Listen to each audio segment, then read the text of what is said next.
واتقوا يوما لا تجزي نفس عن نفس شيئا ولا يقبل منها عدل ولا تنفعها شفاعة ولا هم ينصرون۔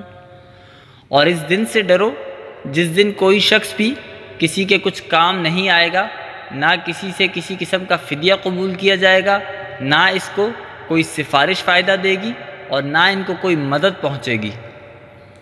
وَإِذِ ابْتَلَىٰ إِبْرَاهِيمَ رَبُّهُ بِكَلِمَاتٍ فَأَتَمَّهُنَّ قَالَ إِنِّي جَاعِلُكَ لِلنَّاسِ إِمَامًا قال ومن ذريتي قال لا ينال عهد الظالمين۔